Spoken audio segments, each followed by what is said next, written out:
Hey everybody, I shot a video the other day showing you how gross and dirty the inside of the filter on this tank was. It was really packed full of sludge and more or less just full of solids on the inside rather than an open volume where water could flow through it. So I had a lot of people ask me, how long has it been since you've done a filter change on this? And I assume people kind of got the idea that it had been a very long time and that it was a neglected filter or a neglected tank or something.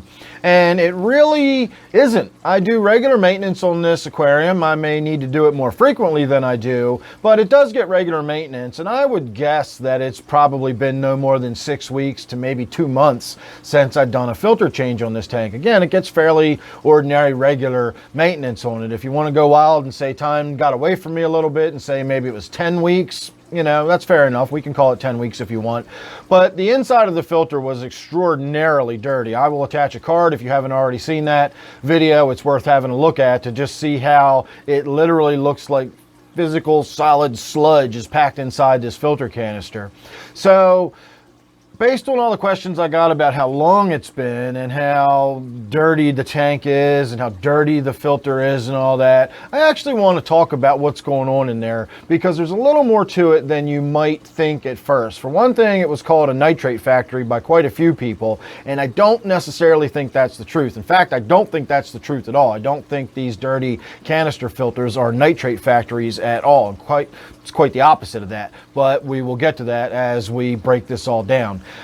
In order to think about what's really going on inside our canister filters, let's first stop and start thinking about it in terms of what happens in a simple hang on the back filter. I think that'll be the easiest way to sort of paint a mental picture of what's happening inside a filter, because fundamentally everything that goes on inside a canister filter is the same exact thing that's going on inside a hang on the back filter. It's just doing so on a larger scale, and it's doing so in an enclosed canister rather than this simple sort of basket that hangs on the back of the tank. So water goes in, it goes through a mechanical filter. This is your filter pad or your filter floss or whatever. That's what collects your actual fish poop, uneaten fish food, bits of leaves, etc. get caught in your mechanical filter. The water continues on to flow through that black sponge thing, which is your biological filter. Now, by biological filter, that doesn't necessarily mean that's trapping anything. It simply means, a filter in this sense means that as a fluid moves through it, in this case water moves through it, the filter removes a certain material from the water. And in this case, because the nitrifying bacteria lives in there, it's removing the ammonia by oxidizing it. So it is technically filtering the ammonia out of the water. It's also filtering the nitrite out of your water. But it's not mechanically filtering anything. There's nothing that's going to be getting caught or trapped or collected within this little biological filter in your hang on the back filter. So anybody that's had one of these hang on the back filters knows that after 6 months or whatever, that thing is nasty. You've got to take it out of there and you've got to wring all that stuff out and you've got to clean it out because it's getting so full of stuff, water can't even flow through it anymore. So what is that? If it's not, you know, you got your mechanical filter on the back and you're changing that out once a week, once every 2 weeks or whatever, that's where all your fish poop and all the gross, dirty stuff that's within your tank is. That's getting removed. So what is all this stuff that's in your biological filter? Well, that's the bacterial colonies and all the associated detritus that goes with that, because a bacterial colony it builds on top of itself, and as the layers die, more stuff builds up. It's the surface of these bacterial colonies that's living. So all of that crud and growth is literally just dead colonies of bacterial growth. And it's not bad for your tank. It's not sitting in there cranking out nitrates. It's not producing nitrates on a regular basis. It's just an overgrowth of your nitrifying bacterial colonies. It's not anything that's bad. The only thing that's bad about it is if it gets to be so thick that it's preventing water from flowing through. Now you're sort of reducing the functionality of the sponge itself. It's a sponge for a reason. It's got lots of surface area and it allows water to flow through it. You let it get so clogged up that water can't flow through it anymore, you're reducing its effectiveness. But it's still not the fish poop and all that kind of stuff that's getting collected in the tank. So if we do think about all the kind of stuff that is producing the nitrates, you know, by producing the nitrates, it's organic material that's still being broken down, uneaten fish food, fish poop, etc. So what's going on with that as it sits on your hang on the back, you know, on your little filter pad? It goes through the water, it gets clawed on this filter pad. When you pull that filter pad out, it doesn't have fish food and fish poop and stuff on it. It's got gray, slimy, sludgy looking stuff that looks very similar to the same stuff that's on your biological filter. And that's because it largely is. You do have fresh stuff coming onto it and getting stuck in there constantly. But what's on there is also getting broken down and oxidized by bacteria that's growing on that filter pad. When you first put the filter pad in, it doesn't have any on there, but just like any other thing that's in the tank that's being cycled, it starts growing bacterial colonies in it, and they start eating that stuff directly on the filter pad itself. And that's why it doesn't look like a pad that you've skimmed fish food out of the tank with. It looks all gross and sludgy and broken down and decomposed, because that's all happening in the filter. So when we get to a canister filter, it's no different. The water goes in down to the bottom. It goes up through a mechanical filter. It's a thicker layer of it, but it's the same thing. It's just going through a mechanical filter.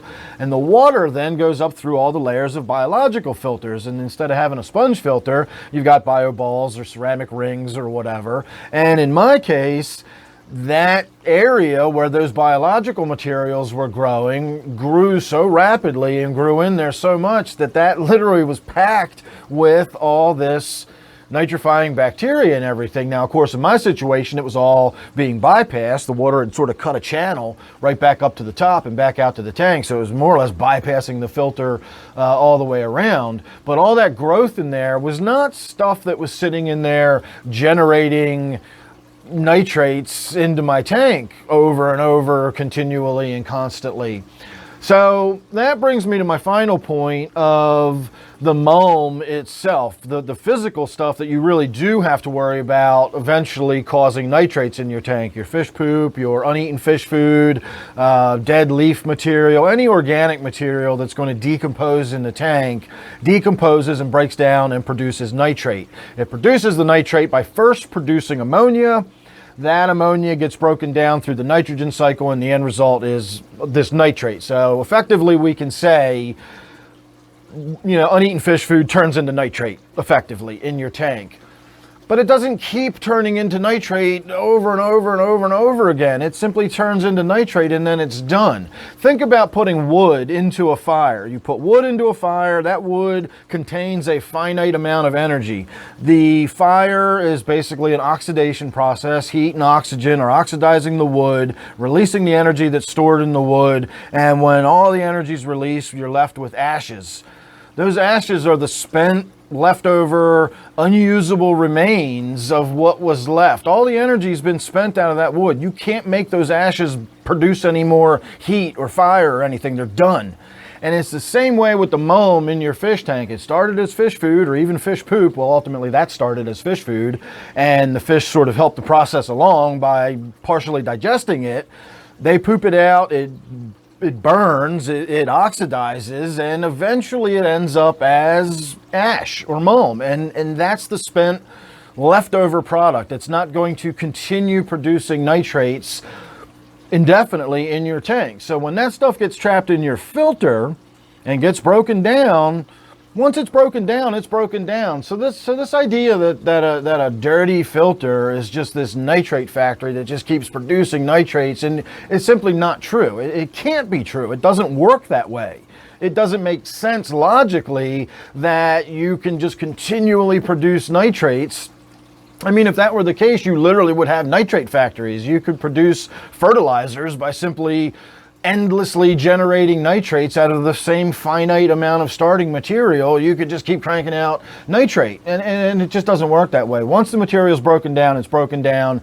Or again, think of ash at the end of a fire. The ash is the spent leftover product, and that's exactly what all the moam and crud and stuff in there is. So don't get me wrong, that filter was way filthy. That was a clear indication I need to step up how frequently I get in there and do filter changes and all that stuff. But it had very little to do with a lot of fish poop being in that filter. A lot of fish poop might have gone in there at some point, but it's not still fish poop all just trapped in there. It's not like a bin full of dirty diapers or something. It's stuff that's been broken down. You can almost think about the inside of that filter as like a really active composter, and the more oxygen you've got in your water, the faster all that process happens. But you're breaking it down and more or less composting all that waste down into this leftover sort of moam. And then of course you've got all that gray sludgy stuff, which is just your nitrifying bacteria and all the leftover waste products from that and everything. And again, that's not hurting your tank at all. It just looks ugly,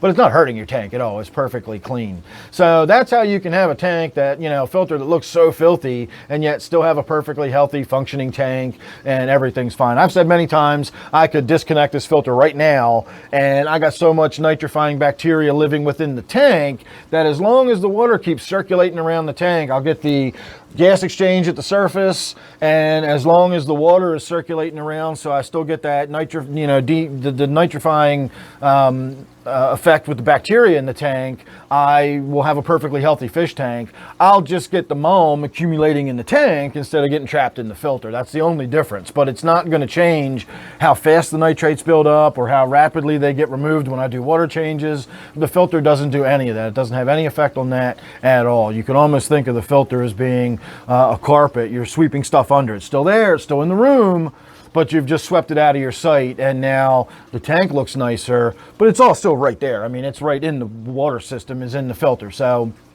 there you go. That's my follow-up thoughts on my really, really extremely dirty canister filter that ultimately really wasn't that dirty in the long run. It was just packed full of sludge and everything, but it wasn't really having a huge impact on the quality of the water in the tank. So thanks for watching. Hope you enjoyed. Make sure you're subscribed, and don't forget this one here is my 125 gallon New World tank. So hope you enjoyed. I'll see you real soon in the next one.